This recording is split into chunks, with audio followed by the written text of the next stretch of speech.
Quetzalcoatl's return, a second coming.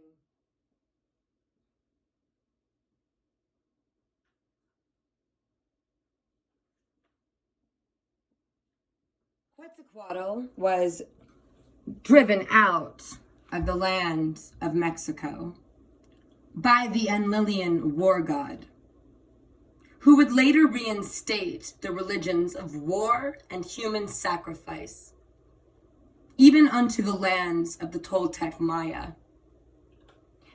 It is safe to assume that Quetzalcoatl was feared by many priests of political position because of his ways, which were mysterious to the indigenous Maya. Quetzalcoatl, you see, was not a native indigenous Mayan. He was one of the bearded ones, the pale ones. He constantly referred to those who were as he was and lived in a land to the east. In his prophecies, he spoke about this, air quoting here, younger brother, and his return to the lands of the Maya, and the cycles of destruction they would bring with them. Quetzalcoatl was a man of peace and science, and from what we can tell, extremely metaphysical and given to mystical ways.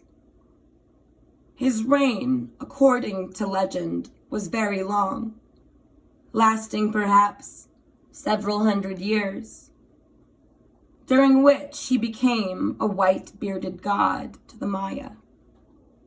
After many years of political opposition, regressive and warlike factions finally drove him out of power. Because of his being so revered by the people and his magical powers, Quetzalcoatl himself could not be killed. Rather than see the senseless killing of the Mayan people he had come to, so loved by these warring serpent factions, he loved the people, so he left them. He left, continuing upon his journey, promising to return. Upon his departure from Cozumel, to the land of Tiapayan, the Redland, Quetzalcoatl promises to return. We know that he gave us mathematical calculations for this arrival. These are encrypted in the Mayan calendar stone and in at least one of the Mayan codex. There also exists many writings and Mayan records about this very event. The Maya knew that if Quetzalcoatl returned on the appointed day, it would signal the fact that mankind had evolved and a new era of peace upon the earth was at hand. If, however, a false Quetzalcoatl returned prior to his actual return, and it was not at the predicted time, it would signal that the war gods had prevailed, and a period of 9 52-year, air quoting, cycles of destruction, end of air quote, under the 9 lords of darkness would begin. The false Quetzalcoatl of the Babylonian Vatican stepped upon the soil of the Toltec Maya in the form of Hernando Cortez. From 1519, adding 9 cycles of 52 years, we arrive at the year 1987. Interesting. The year of the harmonic convergence. Remember? We also refer to his own prophecy, air quoting here, for 5 full cycles of the dawn star, The rule of the warlike strangers will grow unto greater and greater orgies of death and destruction. If we count from 1519, the year Cortez landed in Central America and begins his conquest of the people, for the 5 full cycles of the Dawn Star, which is 104 years times 5, which equals 520 years, we arrive at the year 2039. See the calendar calculation following this segment.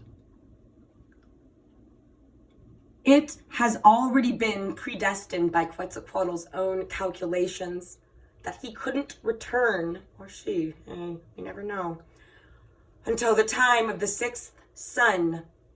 This is the Jaguar sun, the son of Quetzalcoatl. The total eclipse of July 22nd, 2009. He would be there to usher in the last Katun, which is approximately 20 years, of the great 26,000 year in the 17 calendar cycles, understood by the ancient Mayan, which ends at a time of the winter solstice. December 21st, 2012, on the Gregorian calendar. Again, we are referring to a dual occurrence here. The ending of one cycle and the birth of yet another one. It is that Kali energy again. The two-sided sword, life and death in the same blow. This last Katun would be a time of great change, both in human consciousness and in physical earth changes. However, it is not the end of the world, as we have been led to believe by those who have miscalculated the calendar based upon incomplete information. There's too much of that. Too much incomplete information, twisted shit. For those of you who have been misled and misinformed by self-aggrandizing translators of the Mayan teachings, what has been presented of the Mayan calendar is partially correct, but incorrect in its entirety. Therefore, the work must be continued, especially with the Mayans, not the visitors. Watch out for them younger brothers. We are dealing with a change of seasons, not apocalyptic occurrences. It is a time when our earth mother, our earthly mama, Pachamama, she returns to her garden state, and humanity becomes a member of the galactic community. It is a time of blessing, a time of Quetzalcoatl spoke of in his prophecies. It is not a time of ending. It is not a time of the end of life. It is simply a changing of the seasons, whereby we will enter a new energy and be able to merge with a new consciousness. That is being born this very moment. Like all birth processes, there is an upheaval and a releasing of great energy. We must experience changes before the great peace of the new cycle is realized. And how we proceed from this moment until that time will determine the outcome. Where we are inside with Creator and within ourselves, where we will be. Now, what he's saying is every single one of us have like a compass inside of us, or a remote control. You know, you stick it in the television, boom, you change the channel. Okay, we all have that within us. It's far more powerful than the example I just gave. All of us play a part. Our thoughts, our hearts, we dictate the narrative, the future, the present. Don't piss on it, the present, it's a gift. There will always be a choice, Ghost Wolf says. It's free will. We have played with our gods, and they have played with us. But now, this coming time is our time. For what we will be is already manifesting into the universe. Happy solstice. Turn your hearts to the good, turn the dial. And let love be thy weapon. Aho.